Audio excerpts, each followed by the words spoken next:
All right. So, in the last lectures, we went through the era of the revolution, from the terror, or from before the terror, what led to the terror, through the terror, and all the way ending up with the Thermidorian reaction, which established the Directory, which you should just know it was a conservative institution. At this period of time, the revolution is technically not over. The war is still going on between France and the rest of the world. And while the tide, especially in Paris, has changed and things have moved in a more conservative direction, and these egalitarian reforms have been minimalized to a certain extent, um, we still have uh, revolution going on. There's still these neo-Jacobins, these new Jacobins that are rising up throughout France, not really forming any type of a counter-revolution and leading to any type of a civil war, but there's still this idea of what are we going to make of this empire. It's just the revolution's kind of lost its flavor. People are bored. And out of this emerges, I would say, one of the three or four most powerful men in history. So if you look at the um, video in the beginning of this slide, I have something called the Übermensch, which was an idea of a philosopher later who studied Napoleon. I'm not going to get into it this year, but it just kind of talks about powerful people and where they come from. And it's kind of about being the right man at the right time. And once we learn Napoleon's history, it's pretty fascinating in many ways. So we start off with a country with a king, and we are going to end up with a country with someone even probably more powerful than a king. He's going to be the emperor um, of France and much of Europe. Um, and then we're just going to bring us all the way back to right where we started. But what Napoleon did is he spread these ideas throughout the rest of Europe. Now, they had been spread during the Enlightenment, the enlightened ideas in upper class society, but now he's going to spread it everywhere, and people are going to start to demand these rights. And this is one leg of bringing the modern world. All right, well, this one is going to be a long one, so get ready. It's going to be long because it goes through a ton of history about Napoleon here. And I think it's pretty interesting, so I'm going to get into it. All right, see there, I have the picture of Napoleon. Looks like a regular guy to me. 5'6". I know that the history teaches us how he was so short. There's reasons for that, which we'll talk a little bit about later. Hopefully, I'll get into it. But um, hand in the pocket, typical Napoleon picture. Usually, we have the big hat on him, possibly on his white horse. So, who was this Napoleon? Was he Napoleon? Well, he was born in an Italian-speaking island of Corsica. Some people would say that he was Italian, but it actually is part of France today. It's one of the areas of Italy, if you remember. Italy had so many different little city states and was never able to unite. So keep that in mind. I mean, I don't think we're going to get there this year in the history, but it was just a loose collection of city states. And he was born speaking Italian in Corsica, but it was controlled by the French and is still controlled by the French today. Actually, his original name was Napoleone Bonaparte. It was Italian, and he Frenchified it in the mid 1790s. He came from a minor noble family in Italy. His father was a social climber, so this idea of the enlightened ideas was kind of part of his childhood. But his dad died at an early age, and his mom was the one who's going to have a strong hold over him. Now, I'll just go into his family a little bit because his family is going to be important as we move forward. He had a good relationship with his older brother, who he would kind of grow up with. But one of his younger brothers, I think he had two more younger brothers, he had a really bad relationship as his younger brother. Well, not really bad, but his younger brother thought that he was a tyrant. So his family's going to play an important role. Early on in his life, around 1778, so this is right around the time um, of the American Revolution, so before the Revolution, he traveled to France to get his education. and he got educated in the priesthood while his brother was there, and or sorry, he got educated in the military while his brother was educated in the priesthood.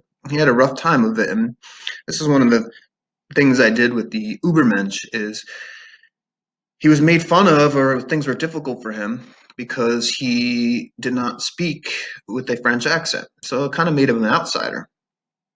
But you were also going to see he was an outsider in his home in Corsica as well. He loved history, geography, math, and he obviously loved the military. He went to elite military academy in Paris and was the first Corsican to graduate there. Eventually, he becomes an officer in the artillery. If you guys don't know what the artillery is, he's the one who's going to basically be running the cannons and the heavy fire. He grew up as an avid reader in the Enlightenment, including military technicians. You know, you got to remember, even the military is going to change and become more scientific, but also political thinkers. And he loved revolutionary politics. In Corsica itself, which was more of a monarchy type situation, he looked to bring some of those enlightened ideas there, and he didn't fit in there either. Um, he was in France in 1792 and witnessed the execution of Louis XVI and made kind of like a snide remark that if Louis XIV would have climbed his horse to victory, or like Louis XIV, he would have climbed his horse to victory. So kind of talking about how you need a strong leader. He was early on a Jacobin, and he was just kind of got ingrained in that idealism that was going through France. Now, what's really going to happen, and this is what I'm going to get into next, and it's going to take me a while, is his military. He used the military to kind of foster his ambitions. The first time he made a name for himself, he was an artillery commander. He was just really good at tactics, and it was in Toulon, which is in the Mediterranean. You won't really need to know this, but he was put in charge of the artillery on a French siege, and he convinced his superiors to try his battle plan, and it worked. And he was actually shot out from under his horse in it, took to the bayonet, and within hours, though, they captured the high points and fired on British ships. So that's his first point where he gained some status. In the Thermidorian era, he moves to Paris and he hangs on with that high society. At one point, he was tabbed to put down a royalist insurrection, and the Directory is going to start to become more and more dependent on people like Napoleon. After he puts down the insurrection, he's promoted to Major General. So in Paris, he's just consumed with these Enlightenment ideas, and he's kind of an idealist, and he meets this woman, Josephine, Napoleon and Josephine. I even remember hearing about that when I was younger. She was 6 years older than him. She was attractive, elegant, and she kind of was a social climber. Her dad was an aristocrat, but she married a French general who was guillotined during the Terror, and she had many, many lovers, including one member of the Directory. But Napoleon still pursued her. He was really smitten with her, but history seems to tell us she wasn't quite as smitten with him. And the story is actually very interesting. They were married in 1796, and 2 days later, he heads to Italy. In Italy is where he really gained fame. So this is his first where he actually had control of an army. Now, most of the war was happening in the north, and the war was going well for France in that period of time. He goes to Italy, and he wins battles against the Austrians, and he gains fame because he starts freeing the Italians, and as he's doing this, he's sending money, and this is why France has all these Italian pieces of artwork from the Renaissance. He starts sending them back, and he becomes this huge, huge hero in France. Now, he wasn't expected to win, and he actually battles the Austrian army and almost takes them straight into Vienna, which is the capital of Austria, and nobody had expected this, and he wasn't down there to do this. So it just shows you a little bit how like the generals were starting to take control, and the Directory had no control over these ambitious, or very little control over these ambitious generals. In Italy, when he's there, he creates these little sister republics, but he didn't quite do that with Italy. So he seized control of much of it, though, and he creates a treaty by himself, he orchestrates a treaty with the Austrians. Now, one of the things that makes Napoleon famous is Well, that shows you in this battle because he was severely outnumbered by an Austrian army that was considered like superior in numbers at the time. And one of the things that he did is he developed good relationship with the soldiers, and he was amazing at logistics, especially with supply. So the way that war went then is you had your army, and behind your army you had all the supplies. I call it a supply line, but it was miles and miles behind where your soldiers were, and then they'd have to bring those supply lines in. Well, he took good care of his soldiers. He paid them in cash, made them eat bread and meat. And one of the things that he did is he had them forage. So they would actually look for food locally, which let his supply lines last longer.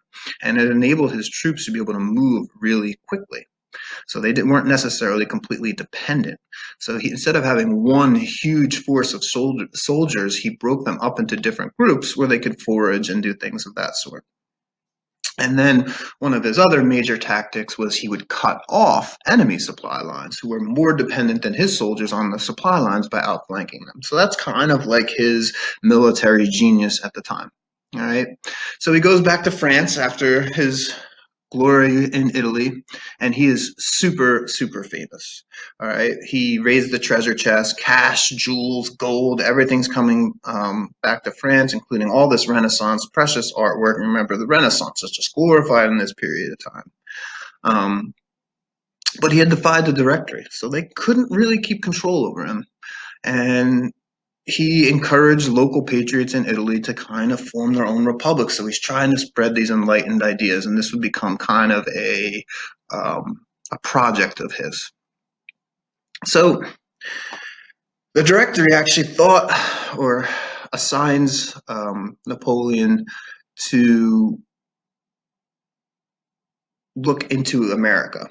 But Napoleon decides he wants to do his own campaign. So they're actually thinking of invading America at different periods of time, and they were talking to Napoleon to do this. Now, if you remember, America had supported the French, and there's all these underpinnings going on behind the scenes, but at this period of time, they're kind of moving their favor towards the English. I mean, as soon as the French overthrew Louis XVI, people in America switched allegiance from the French more towards the English, and the French are getting upset by this because the English is going to be their biggest enemy in these wars, or the most difficult to defeat. So instead of going to America or to kind of just organize that campaign or whatever it is that they were planning, he decides to go to Egypt. Now think about Egypt. It also has, so he went to Italy where you have the Renaissance and this deep history, and Egypt, you have pyramids, you have all this deep Egyptian history. So he goes to Egypt. Now, tactically, one of the reasons why they wanted Egypt is because they had been trading. It was northern Africa, and they had been trading in with Egypt for years. And the Mamelukes had control of Egypt, and the Mamelukes were slave soldiers. If you remember, when the Muslims created these slave armies, the Mamelukes controlled Egypt, and the French merchants weren't happy with how the Mamelukes treated them. The second thing is they thought that maybe, and this is how Egypt's always been intertwined with European affairs, that they could cut off the British trade to India. At this period of time, Great Britain is making tons of money off of India. The French always wanted in on India, and they thought that Egypt could be a tactical advantage. So he goes to Egypt, and he leaves, and he takes with him a fleet of more than 300 ships and 30,000 men. Not huge, but pretty big for that day. And in his mind, he's toying with this idea of creating an Egyptian colony that would produce sugar. So as he leaves, all right, now while his army is small, his army is going to be way bigger than the Mameluke army, and they're going to have heavy artillery and things that the Mameluke army, so they're going to be superior in many ways. He leaves with soldiers, but he also brought scientists, engineers, archaeologists, writers. So he's basically trying to promote himself and to try to just completely change this culture. This is the beginning of colonization, all right? I'm gonna put a little video on to talk about this, where he is trying to change Egypt and build it in Western enlightened France's image. And he just assumes, because of his arrogance, that who wouldn't want this? All right. He thought that the people of Egypt would welcome him as he got rid of their Mameluke oppressors. So he tries to gain support from the Muslim clergy that were in Egypt, but they were not quite as impressed with him as he thought they would be. And the Mamluks end up using another famous group of Muslims that we've talked about a lot, that I haven't mentioned in a little bit, but they form an alliance with the Ottomans. Now he goes, and there's a reason why Rome and many countries have been very unsuccessful in northern Africa, and it's very, very rough terrain. So picture him marching on a camel with groups of men, and they're on camels, these supply lines, these scientists, and his soldiers are suffering from hunger and thirst.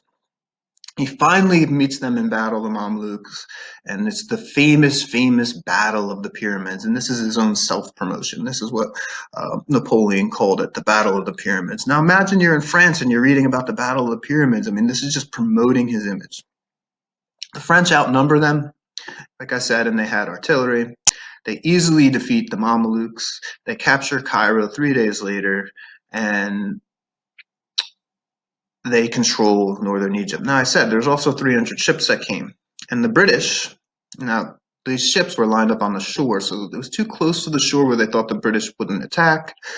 The famous bane in Napoleon's side was Admiral Nelson of the British Navy. He does attack and basically destroys the French Navy here. So Napoleon doesn't do as well as the people in France are reading. He actually has some type of control over people who are in the press. So Nelson defeats the French vessels who control a lot of the supplies. The next morning, the French had surrendered 9 ships and 3,200 men. 1,700 men were killed, and Napoleon ends up being stranded there. So Napoleon, in this period of time, while he's just sitting there and has nowhere to go because he loses his navy, starts to build up Egypt. He sets up government councils. This is kind of the thing that he's going to do. With the idea of bringing in locals and to get helping them build their government. This is what we do today. Right? He's building a government with people who would support him in the image of the government that he wants. He appoints legal scholars and religious leaders, and this is an enlightened thing, but it's read as a Christianizing thing. So if you remember throughout the past, when French or wherever armies were at throughout the world, they would try to convert them to Christianity. And this is how the Enlightenment is changing things. He's trying to convert them to reason. And the question I'm going to ask you is this right? So he wants to export Enlightenment rationalism. All right. And just these European that we still hold today are assumptions about civilization. So think about America, the things that we think is right and that we're trying to export throughout the rest of the world. And sometimes we're just baffled that some of these nations don't want it. Why wouldn't they want cell phones? And why wouldn't they want advertising and shows? Why wouldn't they want to watch American Idol at 9 o'clock on Sundays? You know what I'm saying? So he opens these think tanks, libraries, laboratories, science collections. He starts studying things in Egypt, fish skeletons, and one of the famous things that he discovered was the Rosetta Stone. I'm not sure if you know what the Rosetta Stone is. The Rosetta Stone was a tablet that actually helped us translate Egyptian hieroglyphics for the first time, because it had it in Egyptian, and I forget what other language that they were able to understand, so they can convert it from that other language. That's why the people use the Rosetta Stone when they take for that to learn a language. So some of the things he did: he tore down buildings, broadened boulevards. That's one of the reasons why you're going to broaden the street, is actually to be able to move military men through streets faster. That's one of the issues they had in Paris when the revolution was happening, is their streets were old and they were narrow, so it was hard to move imperial troops through Paris. They installed bread ovens, constructed windmills, printing presses, hospitals, a mint or a coin, a postal service, judicial system, and he reformed the tax system. All right. They received mixed reflections. Most of the people there resented the French. Nobody wants to be told what to do. Again, you can compare it to things we're doing today, where we go into countries and we think, or A lot of us think that they would want it, and we're like, we wonder why sometimes they turn us down. When they rebelled, he would turn their cannons on them. So basically, he's caught in Italy. He rebuilds Italy. He calls this the greatest time of his life. But he realizes, as the British, Ottomans, and Mamelukes are joining up to fight him, that he can't just sit there. He tries to go all the way to Syria to defeat the Mamelukes, and there he is defeated, or at least turned back, and he hears whispers that back in France, the Directory is losing control of France. So he actually sneaks out, even though the Navy was destroyed. He finds some ships to sneak out past the British blockade, and he goes back to France, but he covers up the fact that he basically lost, and the thing was not really a success. He had to leave half his forces there in Egypt, and all the things that he tried to do, he pretty much did not succeed in doing. But in France, he comes back and he's looked at as a hero, and they love him because he's controlling this flow of information. And later he would say that this was the best times of his life. One of the quotes is, "In Egypt, I was full of dreams. I saw myself founding a religion." Now, this isn't a Christian religion, it's a religion based on the Enlightenment ideas, marching into Asia, riding an elephant, a turban on my head, and in my hand a new Quran that I would have composed to suit my needs. The time I spent in Egypt was the most beautiful of my life because it was my most ideal. So think about it. He thought about rewriting a religion for another country based on his own ideals. Interesting. I know I heard a story that there's a sword that he won from a Mameluke soldier or someone gave to him, and that was the sword that he always carried with him, and it was not the typical sword that a Western general or Western officer would hold. And that's the rise of Napoleon, a bit long-winded. Okay, so you have this man named Napoleon, and I give you his background on how he kind of rise to fame, including his relationship with his family and his roots. Now we're going to talk about how Napoleon becomes the most powerful leader in European history since Julius Caesar. Um, I can't even think, maybe Charlemagne, probably more powerful than him. Definitely the most powerful leader in the modern era. So, like I said, at the top you had the Directory leading. This was a conservative institution that was losing power in this period of time just because internal conflicts, and um, they were basically looked at as very what's the word I'm looking for, corrupt. They were basically funding elections. If the elections didn't turn out the way that they wanted the elections, they would send in the military to make sure whoever got elected that they want to get elected. So they're falling apart. The war initially, as Napoleon returns, was not going well. And there's rumors that there's going to be another terror circulating, and they're afraid of these neo-Jacobins returning to power. So Napoleon returns, and all these people are alienated. I mean, a lot of their rights have been taken away. And while they're claiming to be a representative republic, the Directory is not running things that way. It's kind of just like an institution of control. So Napoleon returns from Egypt. There's some uprisings, royalist uprisings actually, in the country, and they're on the verge of invasion.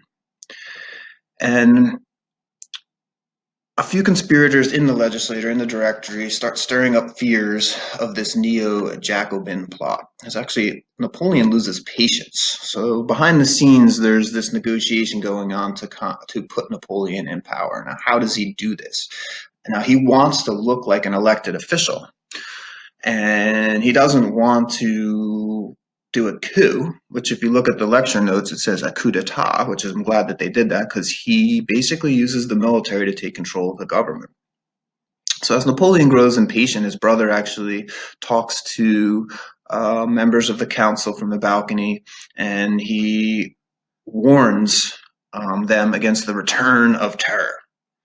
And Napoleon calls his men to arms, kind of rushes it, and he walks into the legislature, forcing the neo-Jacobin legislators to leave, and forms what's called a rump parliament, which we've talked about a little bit in the English Civil War, it basically means that the people, not a rump parliament, a rump legislature here, there it was a rump parliament, but basically he's picking the people in the legislature that agree with him, that want him in power, and obviously they're going to vote him in power. So it's not a real parliament because it doesn't represent the people, it represents Napoleon interests, and they form a new government, temporary committee, because it's not elected by the people and Napoleon wants to look like he is elected, and three consuls, all right, this is kind of Roman-esque, are chosen to lead France. And this is received very well. I mean, the stock market goes up 10%, and Napoleon works with his colleagues to draw up a new constitution. These consuls would be elected for a 10-year term. So there's three people at the top, not one leader. So you're distributing power, or as it seems. Napoleon would be the first consul and decision maker. Right. I mean, it's like he makes like 4 times the amount as the other two consuls, so they are not equal in power. The other two are basically puppets. They're going to play an advisory role to Napoleon. Sets up a legislative system, those who are going to make the laws, but they're not really making the laws. One of the legislatures, called the tribunate, will discuss and debate the laws, but they're not allowed to vote. The other one can, I think it was vote, but not discuss and debate. And there's a third body that is set up called the Senate, which are appointed by life by Napoleon. So Napoleon, or by the consuls, which is going to be Napoleon. So Napoleon's going to appoint the Senate, who's going to appoint the people beneath the Senate as part of this legislature. He's going to appoint the two chambers. So everybody, basically, it's a top-down method, is responsible to listening to Napoleon. So he is the de facto authoritarian leader. But remember, he has these enlightened ideas. So he puts the Constitution up for vote, all right, and he wins by a huge margin. So he's making it look not like a coup. He's making it look like he's elected because he writes this Constitution as he controls the legislature and the people in there, puts it out to the country to vote, and they vote him in because they just were like, stop all this change. Maybe this man will bring stability. As he's elected, he announces, and I think this is interesting, I am the revolution. And in many ways, he did embody the revolution. Here's this man who worked himself up. He wasn't even necessarily 100% French. And if you remember, this idea of the French Revolution is they're trying to spread these ideals as they conquer nations throughout Europe and encourage the people to rebel and become part of this Frenchified, enlightened system. And he's also a man who was able to work himself up in the military, even though he wasn't French and he wasn't nobility. And then he says, the revolution is over. And this is the end of the revolution as Napoleon takes power. He's so contradictory in nature. I am the revolution, and the revolution is over. Now, France was still at war. And one of the things that Napoleon does, in your book, it says, as a result of war and diplomacy. So Napoleon was very good at attacking one nation at a time, or kind of dividing them. So in the war, even though there was a coalition, he would knock one country out first and then do a treaty with that country, and then knock another country out in the war and then do a separate treaty with that country. That's going to give him the ability to negotiate much better treaties. So Napoleon takes power, and within a few years, he's able to negotiate treaties with all the countries that are at war with him. And there's a period of peace in France, a very short period. His brother's actually the one who negotiated the Treaty Amiens. That's probably the most famous one that gets Great Britain out of the war. But Great Britain's still going to have a form of antagonism between Napoleon and Great Britain in this period of time. So Napoleon takes power, and he is able to negotiate treaties. And what is he going to do next?